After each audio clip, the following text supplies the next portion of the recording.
প্রিয় বোনেরা এবং ভাইয়েরা, আসসালামু আলাইকুম। আমার নাম নাহিদ ইসলাম, অনেকে হয়তো আমার নাম শুনেছেন। আপনাদের কিন্তু এবার প্রার্থীকে ভোট দেওয়ার পাশাপাশি আপনারা গণভোটে ভোট দিবেন। গণভোটের কথা শুনছেন আপনারা?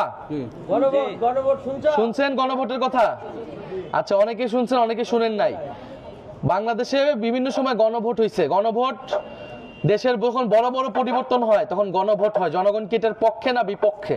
তাহলে এখানে সংবিধানে অনেকগুলো পরিবর্তন হবে, যেখানে দেশে গণতন্ত্র, কথা বলার অধিকার থাকবে এবং আমাদের অনেকগুলো সংস্কার প্রক্রিয়া হবে।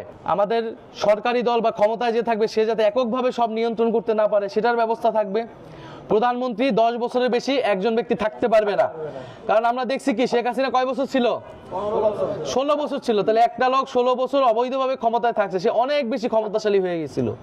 বলে এইরকম অনেকগুলো সংস্কার হবে যদি আপনারা কিসের পক্ষে ভোট দেন? হ্যাঁ পক্ষে ভোট দেন। তাহলে আপনাদের প্রতি অনুরোধ থাকবে যে আপনারা দল, মত, আদর্শ যাই হোক না কেন, আপনারা অবশ্যই হ্যাঁ পক্ষে ভোট দিবেন। এটা নিয়ে হেলাফেলা করবেন না। আপনারা এটা নিয়ে আরেকটু হয়তো জানেন, আরেকটু অন্যদের থেকে শিখে নেন, বুঝে নেন। ফলে গণভোট আর মার্কায় ভোট দুইটা গুরুত্বপূর্ণ ভোট।